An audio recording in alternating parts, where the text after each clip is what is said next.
우리 함께 말씀 보겠습니다. 사도행전 22장 2절로 우리 11절까지만 함께 읽겠습니다. 본문은 21절까지인데요. 사도행전 2장 2절로 11절입니다. 시작. 그들이 그가 히브리 말로 말함을 듣고 더욱 조용한지라. 이어 이르되 나는 유대인으로 길리기아 다소에서 났고 이 성에서 자라 가말리엘의 문화에서 우리 조상들의 율법의 엄한 교훈을 받았고 오늘 너희 모든 사람처럼 하나님께 대하여 열심히 있는 자라. 내가 이 돌을 박해하여 사람을 죽이기까지 하고 남녀를 결박하여 옥에 넘겼노니 이에 대제사장과 모든 장로들이 내 증인이라. 또 내가 그들에게서 다메섹 형제들에게 가는 공문을 받아가지고 거기 있는 자들도 결박하여 예루살렘으로 끌어다가 형벌받게 하려고 가더니 가는 중 다메섹에 가까이 갔을 때에 오정쯤 되어 호련히 하늘로부터 큰 빛이 나를 둘러비치매 내가 땅에 엎드러져 들으니 소리 있어 이르되 사울아 사울아 내가 왜 나를 박해하느냐 하시거늘 대답하되 주님 누구시니까 하니 이르시되 나는 내가 박해하는 나사렛 예수라 하시더라. 나와 함께 있는 사람들이 빛은 보면서도 나에게 말씀하시는 이의 소리는 듣지 못하더라. 내가 이르되 주님 무엇을 하리이까? 주께서 이르시되 일어나 다메섹으로 들어가라. 내가 해야 할 모든 것을 거기서 누가 이르리라 하시거늘 나는 그 빛의 광채로 말미암아 볼 수 없게 되었으므로 나와 함께 있는 사람들의 손에 끌려 다메섹에 들어갔노라. 아멘. 잠시 기도하겠습니다. 살아계신 하나님, 오늘도 주님 앞에 나왔습니다. 오늘의 시간이 단지 형식이 되지 않게 하여 주시고 우리의 마음을 다하여 주님 앞에 예배드릴 뿐만이 아니라 주의 말씀을 통해 다시 한번 주님 앞에 엎드려 나를 부수고 항복하는 시간 되게 하여 주시옵소서. 내 뜻과 의지가 아닌 하나님의 사랑에 감격하여 그 은혜에 젖어 살아가게 하여 주시옵시고 특히 이 시간 주의 말씀이 듣습니다. 주의 말씀이 살아 역사하실 수 있도록 또한 내가 나를 깨뜨리고 마음을 열어 주님 앞에 내어드리게 하여 주시옵소서. 적극적으로 주님의 말씀에 임하게 하시고 악한 자에게 우리 어떤 것도 빼앗기지 않게 하시며 오직 주님 한 분만 바라보는 오늘 이 시간 되게 하여 주시옵소서. 종의 입술도 함께 하시사 주의 말씀 태어날 때에 살아계신 하나님의 말씀이 가로막히는 어리석음이 되지 않도록 종을 사용하여 주시옵소서. 예수님의 이름으로 기도드렸습니다. 아멘. 오늘 본문의 말씀으로 예수님을 만난 바울의 두 가지 질문이라는 제목으로 함께 말씀을 나누겠습니다. 우리가 살아가다 보면 참 여러 가지 경험을 합니다. 질병도 없고요, 사고도 없고요, 아픔도 겪고요, 이별도 겪고요, 고통도 겪고요, 환난도 겪고요, 핍박도 겪고요. 하여간 이 땅은 너무나도 눈물이 많은 세상이지만 반면에 또 슬픔이 있는 반면에 기쁨도 있고 위로도 있고 선물도 있고 감사도 있고 할렐루야. 그래서 살만한 것 같습니다. 그런데 절망 가운데 있을 때, 아픔 가운데 있을 때, 괴로움 가운데 있을 때 옆에서 위로를 해줍니다. 옆에서 격려를 해줍니다. 옆에서 도움을 주려고 합니다. 괜찮아, 잘 될 거야, 풀릴 거야, 할 수 있어. 근데 그게 위로가 안 될 때가 참 많아요. 그렇지 않습니까? 좋은 말인 건 알겠고 나를 위해 해주는 말인 건 알겠는데 그게 위로가 안 되고 마음이 풀리지 않을 때가 참 많이 있어요. 그런데요, 그럴 때에 나에게 같은 말인데 위로가 될 때가 있어요. 누가 해주는 말이게요? 나랑 같은 처지에 있던 사람이 해줄 때. 그러지 않겠어요? 내가 너무너무 예를 들면은 불치병에 걸렸어요. 그런데 옆에서 어떤 사람이 이거 먹으면 이 약 먹어봐. 귀에 안 들어와요. 그런데요, 동일한 병에 걸렸던 사람이 내가 이거 하니까 나았어. 이거는요, 복음이 돼버려요. 그렇죠? 그냥 그게 위로가 되고 믿음이 돼버려요. 혹은 아픔이 있을 때에 동일한 아픔을 겪은 사람이 나도 그런 일이 있었는데 내가 알아. 내가 그거 다 이겼어. 괜찮을 거야. 그 말 한마디에 눈물이 마음이 풀려버려요. 때로는 아무리 목사가 위로를 하고 기도해줘도요, 위로가 아닌 게 돼요. 그런데요, 동일한 아픔에 있던 사람이, 동일한 고통에 있던 사람이 나도 그랬었어 하면요, 그 사람이 목사보다 더 기쁨이 되고요, 어쩔 때는 말씀보다 더 나에게 위로가 되기도 하고요.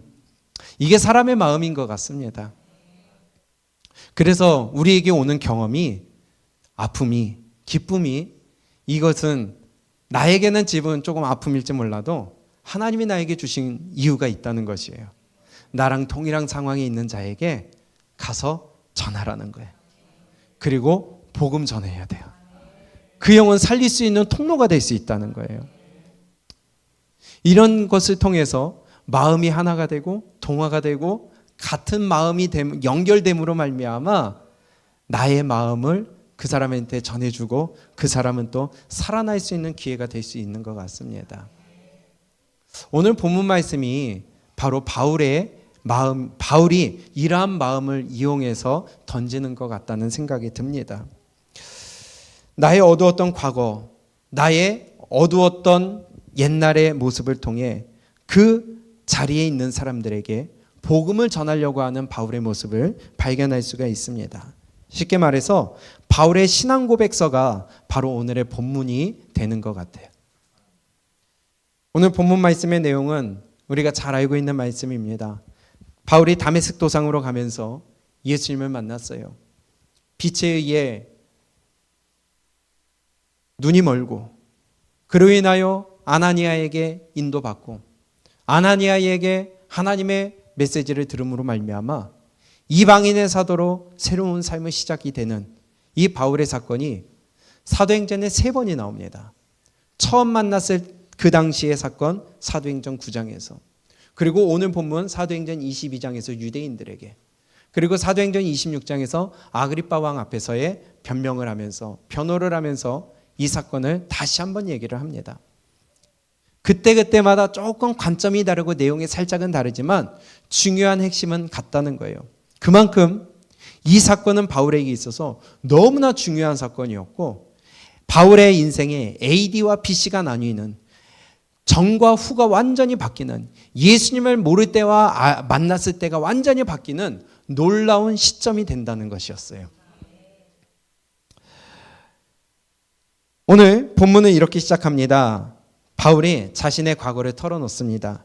내가 이런 사람입니다 하며 자신의 과거와 출생과 했던 일과 자기가 저질렀던 일들에 대해서 유대인들에게 얘기해요. 그러면서 내가 여러분들 잘 압니다. 여러분들이 지금 나를 죽이려고 하는 거 압니다. 왜냐? 나도 여러분들처럼 했거든요. 나도 여러분처럼 그런 생각을 가지고 그 가치관을 가지고 그러한 삶을 살았거든요. 우리가 지난주에 봤던 말씀 마지막에 천부장에게 헬라말로 내가 잠깐 얘기해도 되겠습니까? 하고서 이제 앞에 섭니다. 그리고 이제는 히브리 말로 다시 한번 유대인들에게 얘기합니다. 그러니까 유대인들이 자기들 말로써 바울이 얘기를 하니까 조용해졌다 그랬어요. 무슨 말 하나? 제가 우리 말을 하네? 우리는 같은 말을 하네? 그것도 유창하게 하네? 하면서 조용해졌대요. 2절부터 제가 한번 읽어볼게요. 유대인들이 그가 히브리 말로 말함을 듣고 더욱 조용한지라 이어 이르되 하며 자기의 과거를 털어놓습니다. 나는 유대인으로 길리기아 다소에서 났고 이 성에서 자라 가말리엘의 문화에서 우리 조상들의 율법에 엄한 교훈을 받았고 오늘 너희 모든 사람처럼 하나님께 대하여 열심히 있는 자라. 내가 이 돌에 박해하여 사람을 죽이기까지 하고 남녀를 결박하여 옥에 넘겼노니 이에 대제사장과 모든 장로들이 내 증인이라. 또 내가 그들에게서 다메섹 형제들에게 가는 공문을 받아가지고 거기 있는 자들도 결박하여 예루살렘으로 끌어다가 형벌받게 하려고 가더니. 자신의 어두웠던 과거, 자신이 했던 흉악한 일들을 그대로 털어놓습니다. 그러나 자기가 볼 때에 바울이 지금 예수님을 만난 입장에서 볼 때는 흉악한 일이었지만 지금 유대인의 입장에서는 마땅한 일이라는 거예요. 내가 여러분들처럼 그렇게 살았습니다. 여러분들이 지금 나를 죽이려고 이 난리를 피우는데 내가 그 일을 위해서, 여러분이 하는 일을 위해서 내가 다메섹으로 가고 있었습니다. 나는 유대인입니다. 나는 다소에서 났습니다. 거기에서 공부했습니다. 그리고 최고의 사람이라고 하는 가말리엘에게서 배웠습니다. 이 말은요, 내가 여러분들보다 훨씬 많이 공부했다는 걸 알려주는 거예요. 더 뛰어나다는 걸 알려주는 거예요. 그 당시에 가말리엘에게 배웠다 하는 것은요, 모든 사람들이 다 인정해 준다는 말이었어요. 가말리엘이 처음 나왔을 때의 말씀을 드렸지만은, 가말리엘이 죽었을 때에 온 유대인 중에 어떤 기록이 있냐면은 이스라엘의 율법이 죽었다 할 정도로 가말리엘을 최고의 사람으로 여겼었다는 거예요. 근데 그 사람에게서 배웠다? 이거는요, 이 사람이 어디 가든지 KS 마크가 붙는다는 거예요. 어디 가든지 햅선 마크가 붙는 거예요. 품질 인증이 된다는 것입니다. 그의 출신이 확실하다는 겁니다. 내가 이런 사람입니다. 그런데 더군다나 여러분들처럼 내가 예수 믿는 사람들을 잡고 가두고 죽이기 위하여 누구에게 그 공문을 받았어요? 누구에게요? 대제사장과 모든 장로들에게 이 공문을 받아갖고, 그러면 대제사장과 장로들이 나를 알고 있다는 거예요? 모르고 있다는 거예요? 알고 있고 인정해 줬었다는 거죠. 물론 오랜 옛날 일이지만은 내가 그들에게 인정받아 죽이러 가는 중이었습니다. 잡으러 가는 중이었습니다. 라고 자기의 과거를 얘기하는 거예요. 내가 여러분들하고 똑같다. 동질감을 느낀다. 여러분들이 그렇게 하는 거 충분히 인정한다. 이해한다. 이러면서 그들에게 먼저 접근을 하는 바울의 모습을 볼 수 있어요. 이것만 봐도 바울이 참 똑똑한 사람이라는 걸 우리가 알 수 있는 것 같아요. 그래서 그들이 주의 깊게 조용하면서 바울의 얘기를 듣습니다. 그러면서 자연스럽게 내가 그렇게 가는 길 가운데 예수님을 어떻게 만났는지, 예수님을 만난 과정을 설명하는데요. 이렇게 말씀합니다.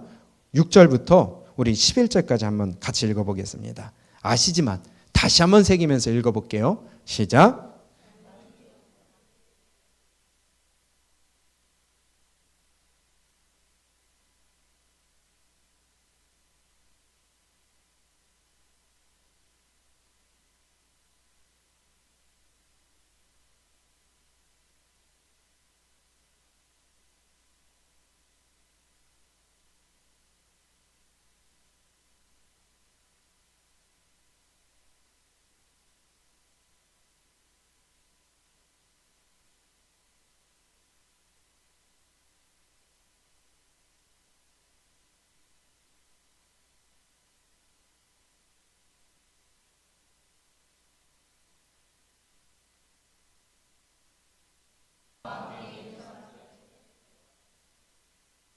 아멘.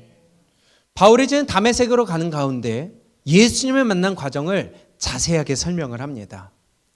내가 가고 있는데 빛이 비추면서 나에게 말씀하시더라. 사울아 사울아 네가 어찌하여 나를 핍박하느냐. 거기서부터 설명을 시작해요. 놀라운 일입니다. 오늘 이 시간이 뿐만이 아니라 여러분들의 인생 가운데 아직도 예수님께 가까이 나가지 못한 분이 계시다면, 아직도 예수님을 만나지 못한 분이 계시다면, 아직도 예수님을 인격적으로 만나지 못한 분이 계시다면, 오늘 이 시간이 바울에게 다메섹 도상이 되었던 것처럼 여러분들이 오늘 이 시간이 그 시간이 됐으면 좋겠습니다. 예수님 아니고는 우리에게 소망이 없습니다.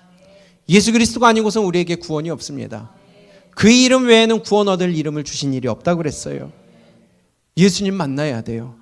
그분 영접해야 돼요. 구원 받아야 돼요. 그래야 살고, 그래야 바뀌고, 그래야 우리가 소망이 생긴다는 거예요. 그러면서 바울이 그 소리를 들을 때에 바울이 오늘 두 가지 질문을 합니다. 주님, 누구시니까? 첫 번째 질문입니다. 우리 다 같이 함께 해볼까요? 주님, 누구시니까? 주님, 누구시니까? 7절에서 사울아 사울아 내가 왜 나를 박해하느냐 물으실 때에 바울이 주님 누구시니까? 예수님의 대답이 뭐예요? 9절 끝에 보니까 나는 네가 박해하는 나사렛 예수라. 오늘 이 예수님의 응답이, 예수님의 음성이 예수님과 만나는 처절한 나의 죄를 깨닫게 되는 오늘 이 시간이 되기를 축복합니다. 바울이 박해한 대상이 누굽니까? 예수님을 박해했나요? 예수님 대면한 적이 있어요? 예수님을 직접 박해한 적이 있습니까? 그런데 예수님은 지금 뭐라고 그러세요? 네가 어찌하여 나를 박해하느냐. 바울은 예수님 박해한 적이 없어요. 예수님 믿는 자들을 박해했지. 예수님을 따르는 자들을 박해했지. 예수님은 박해한 적이 없어요. 그는 예수님 믿지도 않았으니까. 만나지도 못했으니까. 그런데 예수님이 말씀하실 때는 어찌하여 나를 박해하느냐 이렇게 물어보십니다. 어떻게 박해했는지 볼까요? 4절과 5절입니다. 내가 이 돌을 박해하여 사람을 어떻게 했어요? 죽였어요. 남녀를 결박했어요. 어디에 넘겼어요? 옥에 넘깁니다. 이에 대제사장과 모든 장로들이 내 증인이라. 또 내가 그들에게서 다메섹 형제들에게 가는 공문을 받아가지고 거기 있는 자들도 결박하여 예루살렘으로 끌어다가 형벌받게 하려고 가더니. 바울의 옛날 모습입니다. 이렇게까지 박해했었던 자예요. 이렇게까지 잔인했던 자예요. 이렇게까지 피가 없이 냉혈한 인간이었어요. 그것이 잘하는 것이라고 생각했어요. 바울은 예수 믿는 자들을 잡아서 죽이고 가둘 뿐만이 아니라 다른 지역에 있는 자를 잡아와서 가두기 위해 떠나기까지 했었다는 자입니다. 그런데 바울이 무엇으로 어떠한 마음으로 이렇게 했습니까? 3절이에요. 우리 3절 함께 읽어보겠습니다. 시작. 다소에서 났고 이 성에서 자라 가말리엘의 문화에서 우리 조상들의 율법의 엄한 교훈을 받았고 오늘 너희 사람처럼 모든 사람처럼 하나님께 대하여 열심히 있는 자라. 아멘. 바울이 가두고 결박하고 죽이고 왜 이렇게 했다는 거예요? 하나님에 대한 열심으로 했다는 거예요. 바울은요 그냥 한 거 아니에요. 하나님께 대한 열심으로 했어요. 이게 하나님을 섬기는 것이라고 했어요. 이게 하나님이 기뻐하시는 일이라고 했어요. 목숨을 걸고 했고요. 열심으로 했고요. 최선을 다해 했어요.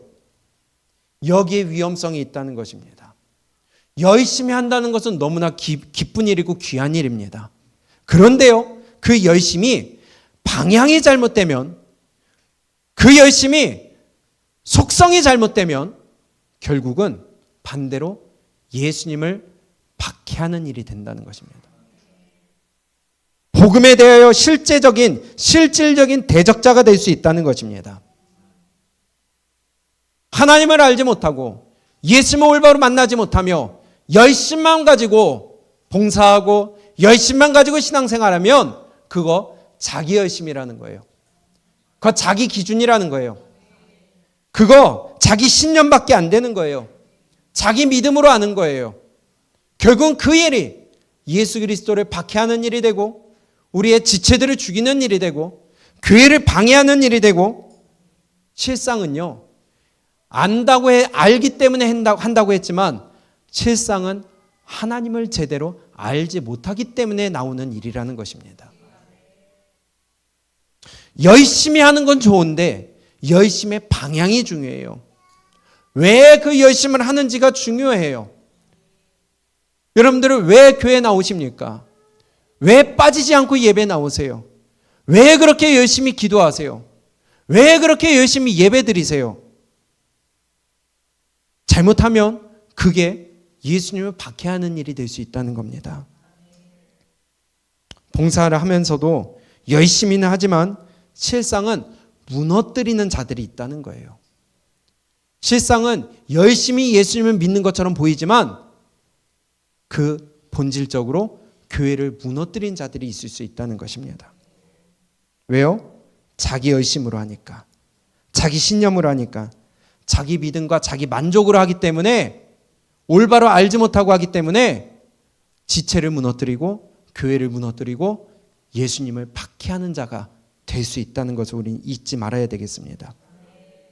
때로는요, 말씀에 대해서 묵상합니다.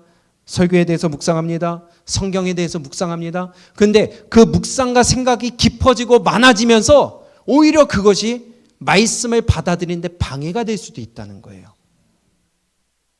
열심히 하지 말라는 게 아니에요. 열심히 하셔야 돼요. 그러나 올바로 하셔야 된다는 겁니다. 자꾸만 내 생각이 많아져가지고 말씀을 묵상하는데 받아들이는데 오히려 방해가 돼. 목사가 말씀을 전하는데 오히려 그걸 받아들이는데 방해가 돼. 그런데 열심히 한 건 너무나 귀한 일입니다. 좋은 일입니다. 열심히 하세요. 그러나 올바로 하세요. 자기 믿음이 도리어 방해가 되기도 합니다. 다른 지체를 넘어뜨리기도 합니다. 교회를 무너뜨리기도 합니다. 공동체를 무너뜨리기도 합니다.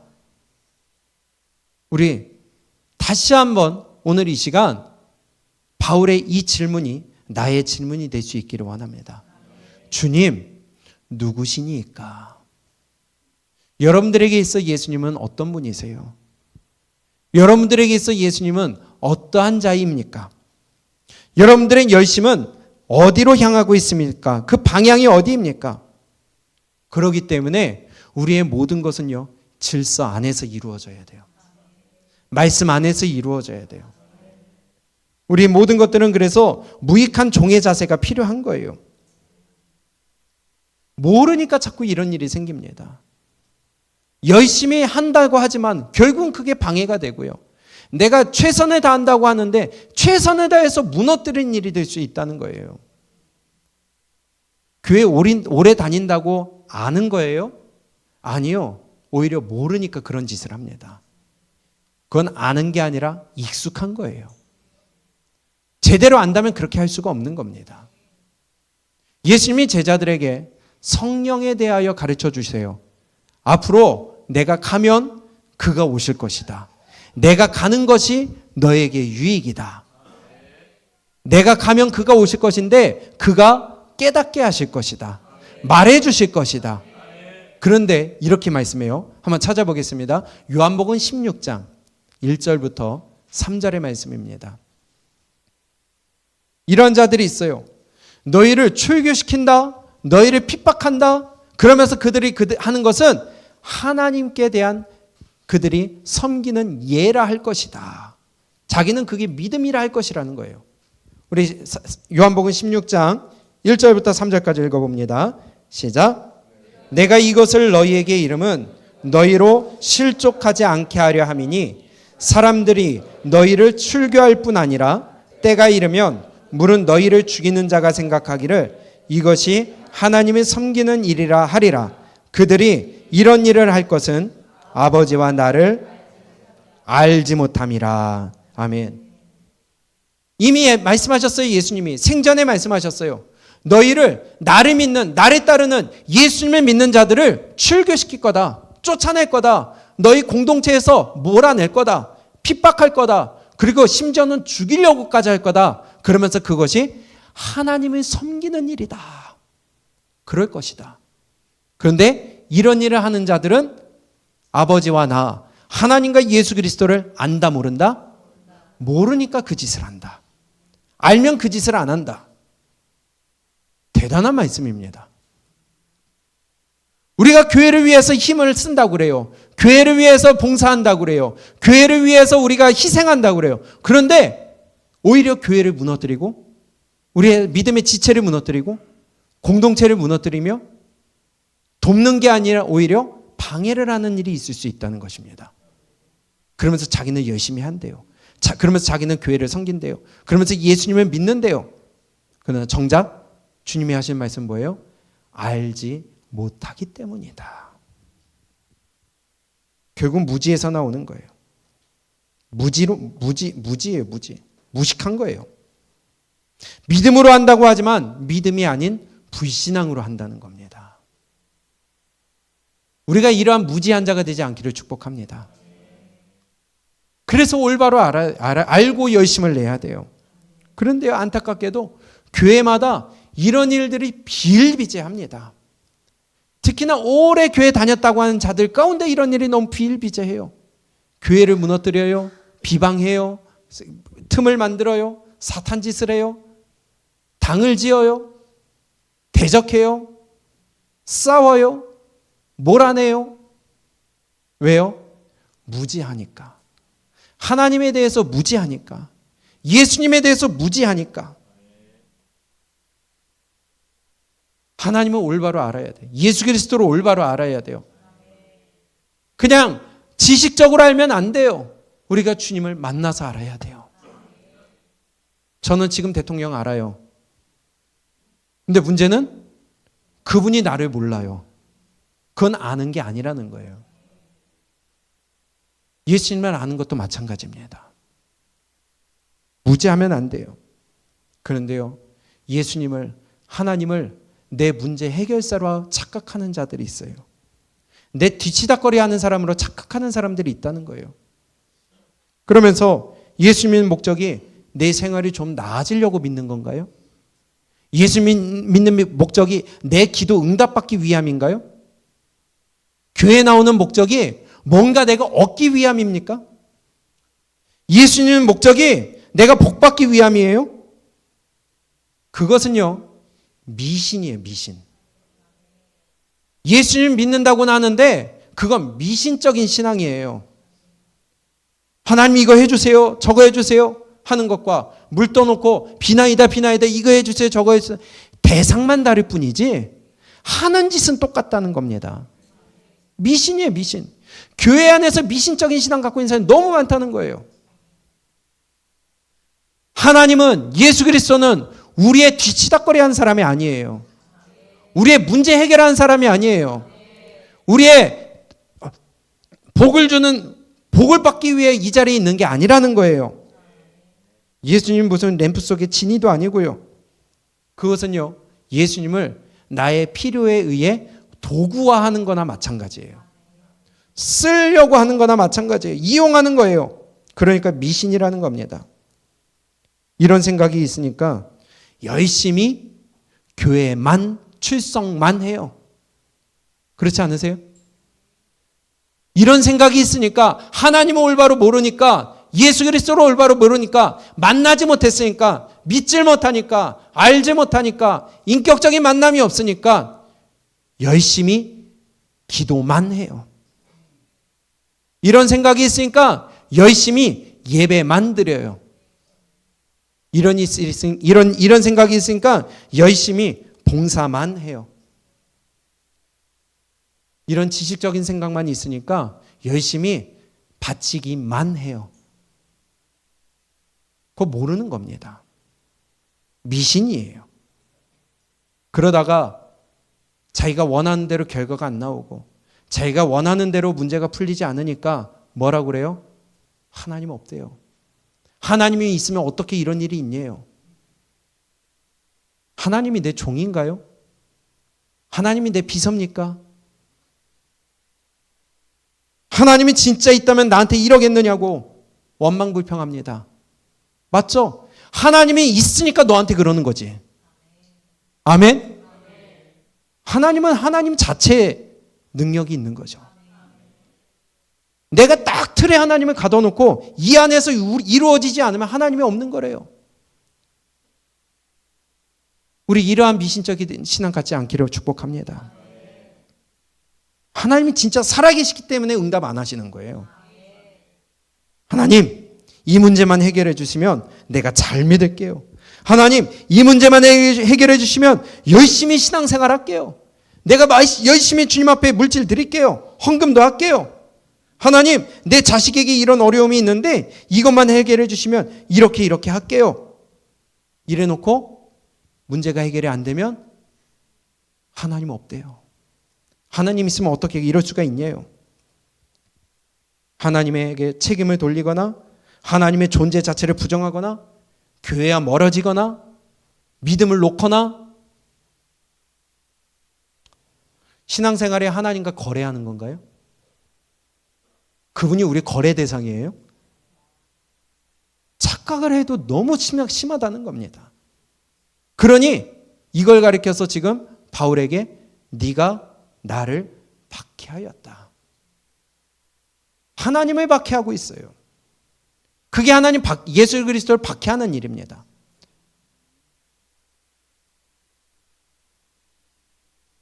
자기가 생각하는 하나님은 이렇게 돼야 된다 하고 자기가 정해놓은 거예요.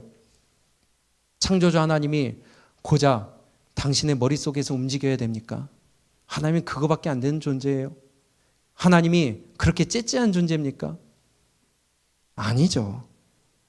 그거 벗어나면 부정되는 그 보잘것없는 존재일까요? 우리는 하나님을 올바로 알기를 원합니다. 그분은 우리가 믿어야 될 분이지, 우리가 그분께 붙어야 될 대상이지, 우리가 그분 앞에 굴복해야 될 분이지, 그분과 거래할 대상이 아니에요. 거래라는 것은요, 동등한 입장에서 거래를 하는 것이지, 어떻게 그분을 이용해 먹으려고 그래요? 어떻게 그분 앞에 내가 이거 안 해주면 하나님이 아니라고 그래요? 그건 무지에서 나온다는 거예요. 이런 일을 하는 자들은 아버지와 나를 알지 못하느니라. 그러니까 예수님 미리 말씀을 해놓으신 거예요. 하나님을 믿는다고 하면서도 대부분들 정말 아이러니하게도요, 불신앙으로 신앙생활을 해요. 라임 대단하지 않아요? 신앙생활을 하는데 불신앙으로 신앙생활해요. 이건 예수님 믿는 것보다 더 대단한 믿음인 것 같아요. 예수님을 믿는데 신앙생활을 하는데 불신앙으로 신앙생활해요. 야, 대단한 믿음입니다. 미신적인 신앙생활을 한다는 거예요. 그게 우상 아니고 뭐예요? 내가 하나님을 우상으로 만드는 거나 마찬가지 아니겠어요? 우리 올바로 알기를 원합니다. 내 마음 가운데 예수님은 이런 분이야, 하나님은 이렇게 하셔야 돼, 이렇게 인도하셔야 돼, 다 내가 시나리오 짜놓고 거기서 지나가면은, 거기서 벗어나면은 하나님이 아닌 거예요. 하나님이 없는 거예요. 내 편이 아닌 거예요. 하나님이 꼭 내 편만 돼야 돼요? 그게 교만이죠. 이런 모습을 가리켜 오늘 바울에게 말씀하시는 것입니다. 사도행전 22장 8절입니다. 우리 함께 읽어봅니다. 시작. 내가 대답하되 주님 누구시니까 하니 이르시되 나는 내가 박해하는 나사렛 예수라 하시더라. 아멘. 그게 예수님 박해하는 거라는 거예요. 바울은 예수님 만난 적도 없어요. 마주친 적도 없어요. 박해한 적도 없어요. 바울은 예수님 믿는 자들을 박해한 거예요. 따르는 자들을 박해한 거예요. 그런데 예수님은 그것을 예수님 자신을 박해하는 것이라고 합니다. 자기 열심으로, 자기 신념으로, 자기 믿음으로, 자기 만족으로 열심만 가지고 하나님을 위하여 한다고 했던 그 모든 것들이 도리어 예수님을 박해하는 거라고 하는 거예요.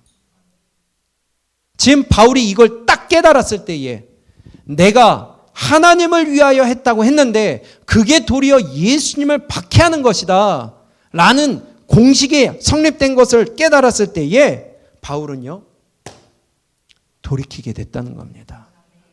바울은요, 그제서야 예수님을 올바로 알게 됐다는 거예요. 예수님을 만난 자는요, 이걸 깨닫게 되는 거예요. 아, 내가 예수님을 박해했구나. 나는 그동안 예수님 만난 적도 없고 예수님 박해한 적도 없고 도리어 내 가족을 박해하고 동생을 박해하고 친구를 박해하고 부모를 박해하고 나 믿지 않았고 방해를 했는데 내가 깨닫고 보니까 내가 예수님을 박해했구나. 주님 누구시니까? 이 질문은요, 내 정체성을 깨닫게 되는 질문이에요. 내 정체성. 내가 주님을 박해했던 정말 추악한 죄인이구나. 내가 이러한 짓을 한, 정말 용서받지 못할 짓을 한 죄인이구나. 더러운 자구나. 내 정체성을 깨닫게 되는 질문이 바로 오늘 첫 번째 질문이에요. 주님, 누구시니까? 누구시니까? 이런 질문 해보셨습니까? 주님 누구시니까? 당신은 나에게 어떤 분이십니까?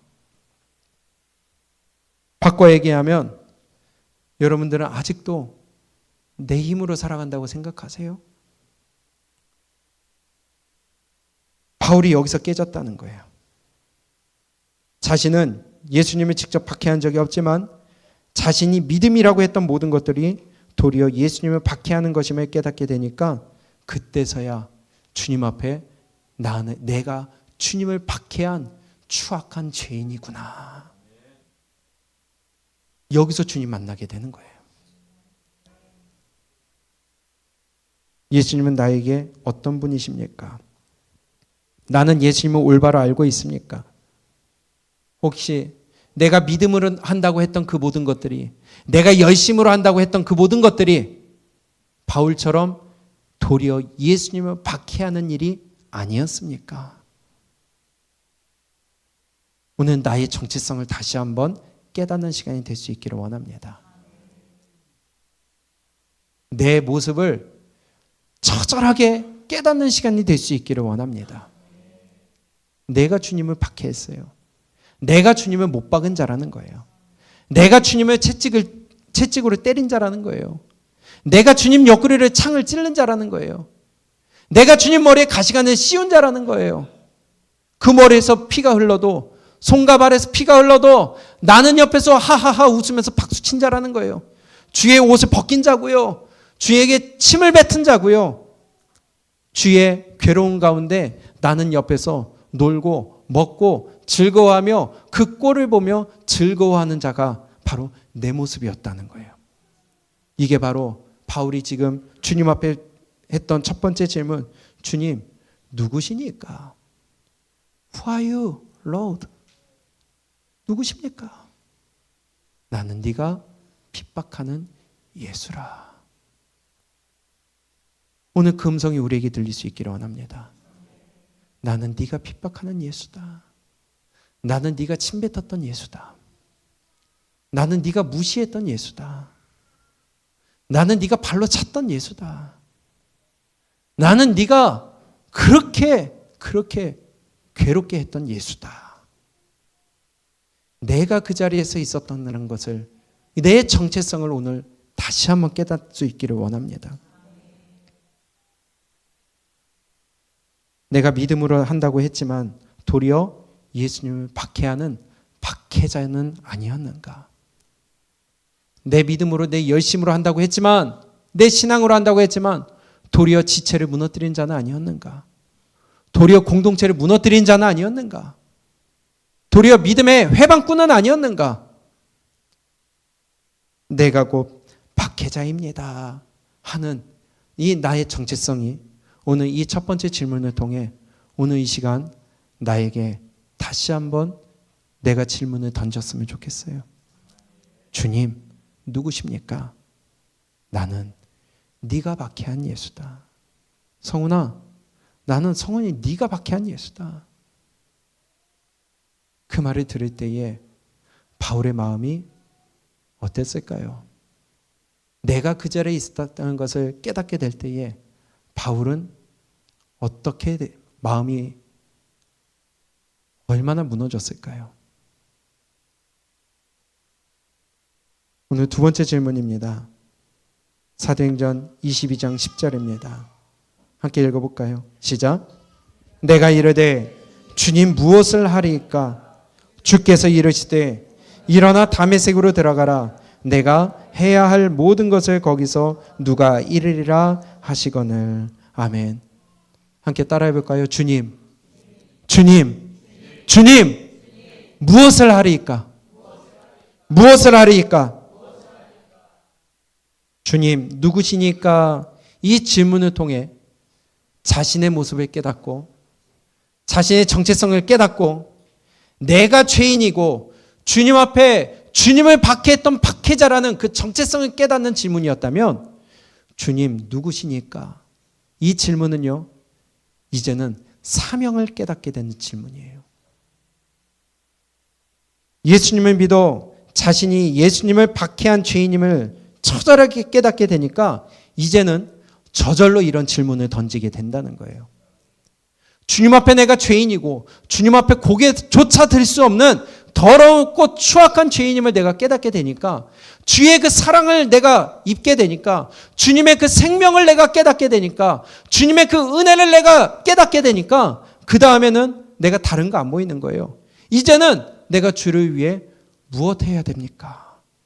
이 질문이 나오는 게 당연한 거 아니겠어요? 시키지 않아도 나올 수밖에 없는 거 아니겠어요?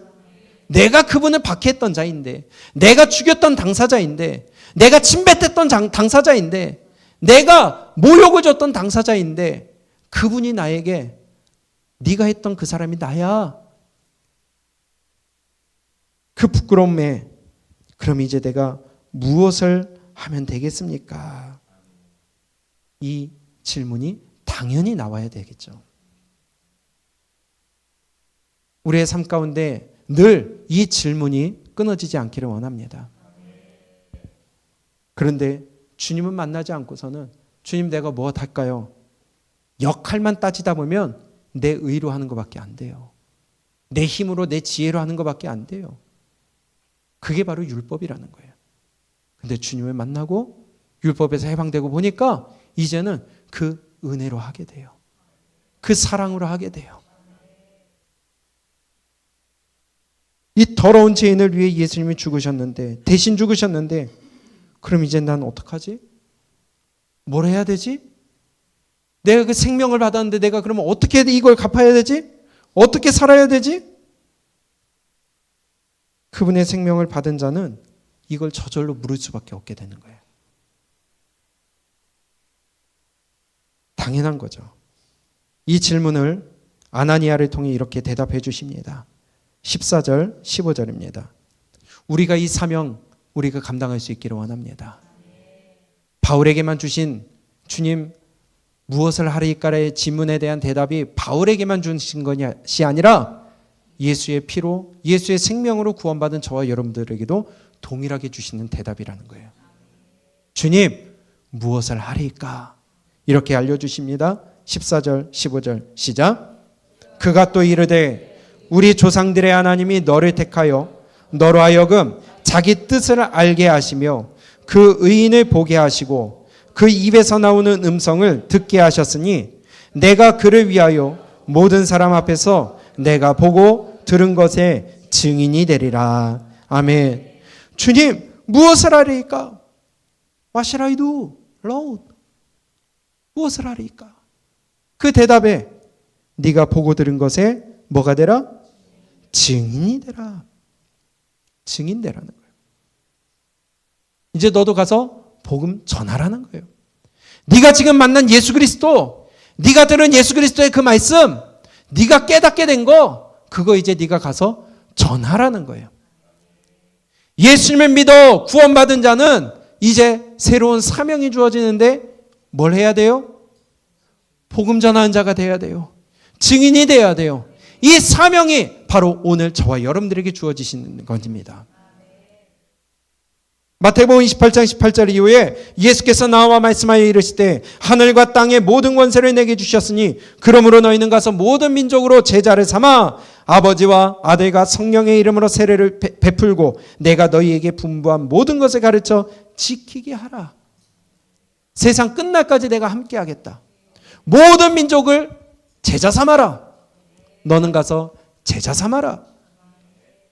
이거 하라는 거예요. 이제 구원받은 자는 주님 오실 때까지 이거 하라는 거예요.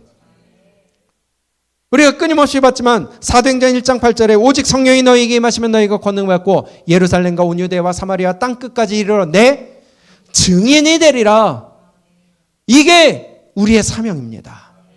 증인 되라는 거예요. 바울이 주님 무엇을 하리까? 라는 질문에 이제 네가 보고 들은 거 증인이 되라. 성령을 받으면 땅끝까지 증인이 되라. 이게 오늘 저와 여러분들이 주시는 우리의 사명이라는 거예요.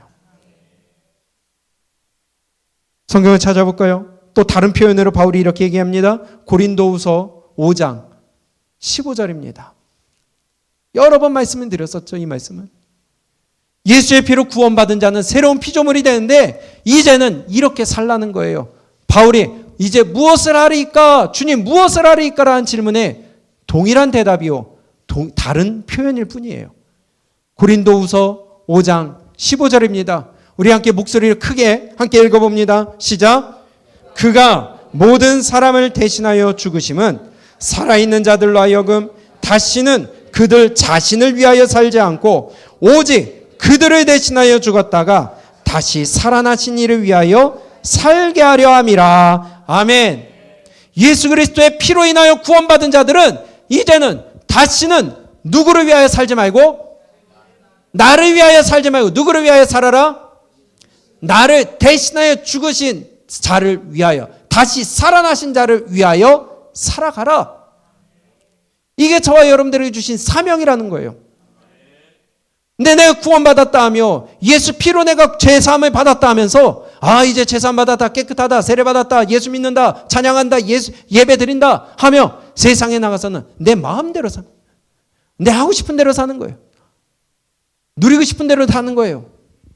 내 편한 대로 사는 거예요. 이게 아니라는 거죠. 이것이 바울이 두 번째 질문에 대한 예수님의 답입니다. 바울에게는 아나니아가 답을 해준 것처럼 오늘 이 시간은 말씀을 통해 종을 통해 말씀해 주시는 거예요. 너 증인되라. 네가 받은 사랑 가서 전해라. 네가 받은 은혜 가서 전해라. 네가 받은 거 다 흘려보내라. 근데 우리는 여전히 내 마음대로 하는 자들이 있을 수 있다는 것입니다. 그럼 아직 사명받지 못한 거죠. 또 찾아볼까요? 디모데후서입니다. 2장 4절이에요. 동일한 말씀을 다른 표현을 해주시는 거예요. 디모데후서 2장 4절입니다. 시작.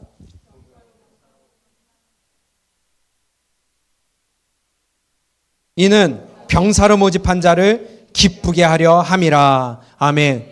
저와 여러분은 하나님의 군사로 부르심 받았습니다. 그러면 이제는 군사로 부름 받았으면 자기 생활에 얽매이는 자가 없다는 거예요. 군인이 나라 지켜야지 내 사사로운 일에 힘을 쓰면 나라 지킬 수 없습니다. 군인은 자기 생활에 얽매이는 자가 없으니 왜냐? 병사로 모집한 자를 기쁘게 하기 위함이다. 우리는 하나님의 군사로 부름받았어요. 그러면 이제는 내 삶의 사사로움에 얽매일 것이 아니라 이제는 나를 부르신 예수 그리스도를 위하여 그를 기쁘시게 하기 위해 살아가야 된다는 거예요. 이게 부름받은 자들의 살아야 될 삶입니다. 주님, 무엇을 하리까? 너 얽매이지 말아라. 네 욕심대로 살지 말아라. 네 유괴권 위에 살지 말아라. 너 부르신 자를 기쁘시게 하기 위하여 살아라. 그러니까 우리가 희생해야 되는 거예요. 그러니까 우리가 나를 내려놔야 되는 거예요. 예수님이 마태복음 16장에 말씀하신 것처럼 자기를 부인하고 자기 십자가를 지고 나를 따르는 자가 나의 제자이니라. 그러한 자는 하나님을 기쁘시게 한다는 거예요. 그런데 부름받았는데 늘 내 일이 먼저예요. 내 해결해야 될 게 먼저예요. 하나님이 하라고 하는 거는 좀 뒷전이에요. 나중에 할게요. 좀 풀리면 할게요. 여건이 되면 할게요. 환경이 되면 할게요. 그러다가 부름받습니다. 우선순위가 있다는 거예요. 주님, 무엇을 하리까? 병사로 부르심을 받은 자는 자기 생활에 얽매이는 자가 없나니 이는 병사로 부르신 자를 기쁘게 하기 위함이니라. 내 기쁨을 위해 삽니까? 주님의 기쁨을 위해 삽니까? 근데 주님을 만난 자는, 그의 사랑이 내 안에 들어온 자는 내가 하는 게 아니기 때문에 주의 기쁨으로 하게 되더라는 거예요. 우선순위가 세워지게 되더라는 거예요. 한 군데 더 찾아볼까요? 고린도전서 1장 17절입니다. 제가 읽을게요. 그리스도께서 나를 보내심은 세례를 베풀게 하려 하심이 아니요 오직 복음을 전하게 하려 하심이로되 말의 지혜로 하지 아니함은 그리스도의 십자가가 헛되지 않게 하려 함이라. 복음 전하려고 부르셨다는 거예요. 저와 여러분도 복음 전하게 하기 위해 부르셨다는 거예요. 찾아봅니다. 마가복음 16장 15절입니다. 마가복음 16장 15절. 이게 저와 여러분들의 부르심 목적이에요. 구원하신 목적이에요. 바울이 주님 무엇을 하리까에 대한 아나니아를 통해 주신 대답을 계속 다른 표현으로 지금 우리가 보고 있는 것입니다. 시작. 또 이르시되 너희는 온 천하에 다니며 만민에게 복음을 전파하라. 할렐루야. 복음 전하는 게 저와 여러분들의 역할입니다.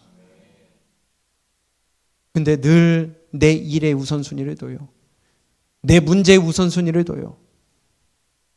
고린도전서 9장 16절에 내가 복음을 전할지라도 자랑할 것이 없으면 내가 부득불 할 일임이라. 만일 복음을 전하지 아니하면 내게 화가 있을 것이로다. 우리는 오직 복음 전하기 위해 부름받은 겁니다. 우리가 이 땅에서 할 것은 그거밖에 없어요. 복음 전하는 거예요. 예수 그리스도 전하는 거예요. 이제 복음 내가 받았으니까, 구원 받았으니까 이젠 누리라는 게 아니에요. 누리라는 건 하나님의 사랑과 은혜를 누리는 것이고, 이제는 내가 해야 될 일은 복음 전하는 것입니다. 생명 전하는 거예요. 생명 살려야 되는 거예요. 그리스도께서 대신 죽으심은, 나를 구원하신 것은 오직 온 천하에 복음을 전하게 하기 위함이라는 거예요.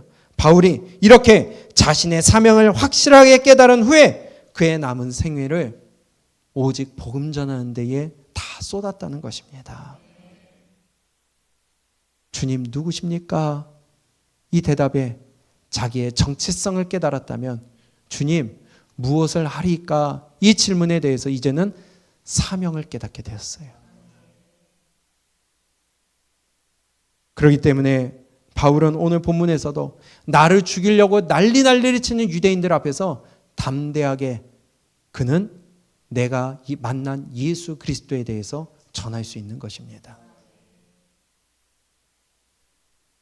나는 이 질문을 진지하게 해보았는지, 주님 무엇을 하리까? 주님 무엇을 하리까? 이제 증인이 되라. 이 대답에 주님 이거 해야 돼요? 말아야 돼요? 하나님 이거 꼭 해야 돼요?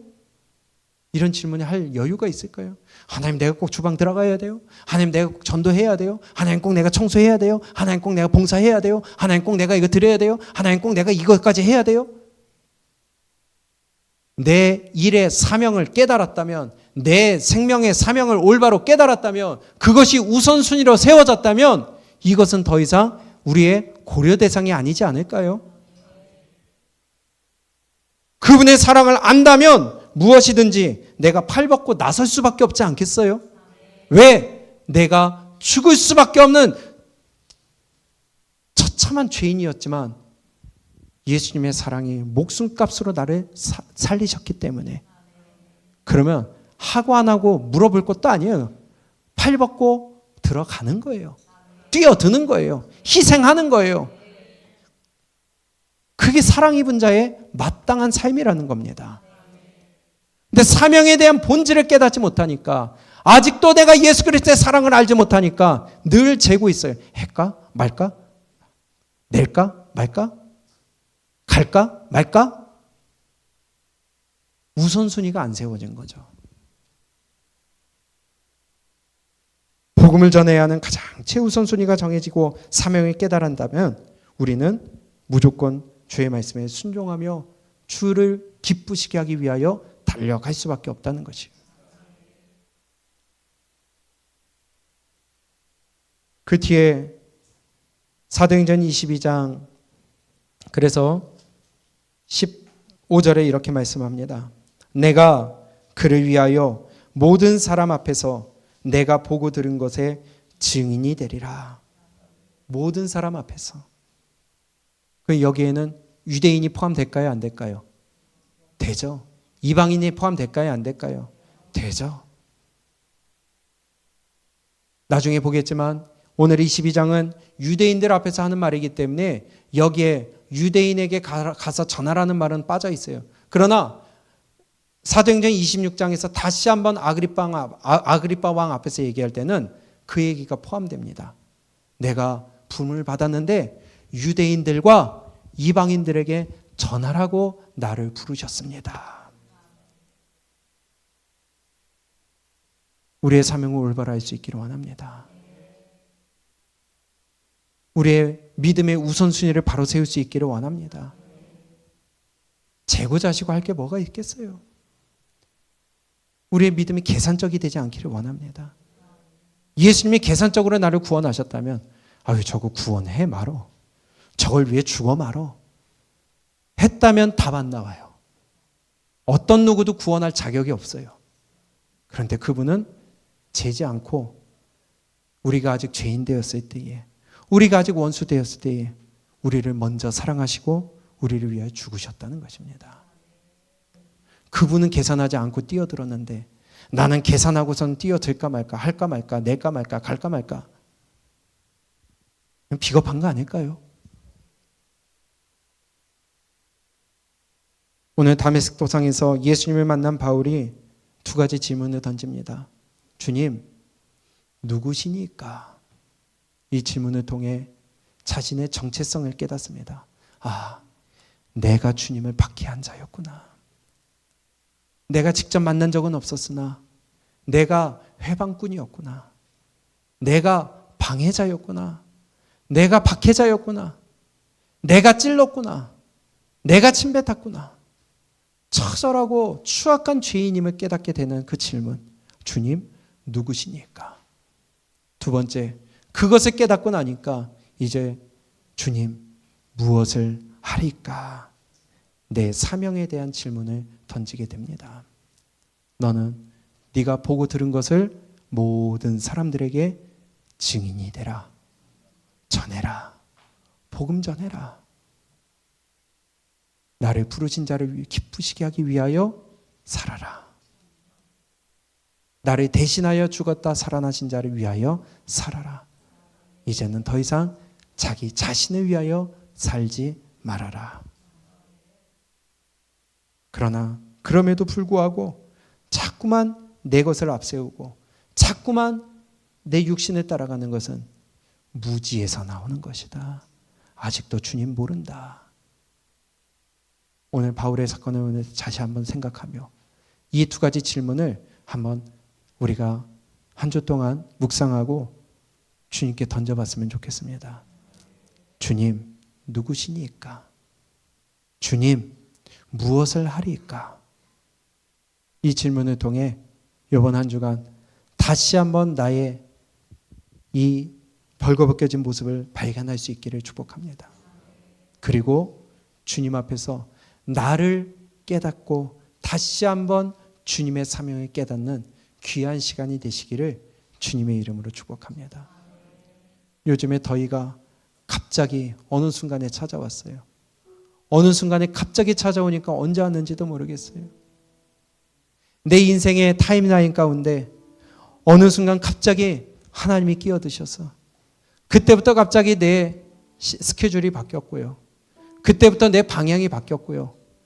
잠깐 내 인생이 멈춰져서 다메섹 도상으로 가는 바울의 발걸음을 멈춘 것처럼 내 인생이 잠깐 멈춘 것 같지만 주님이 내 인생 타임라인 가운데 끼어드심으로 말미암아 그때부터 나는 이제 기쁨으로 주님과 함께 갈 수 있는 놀라운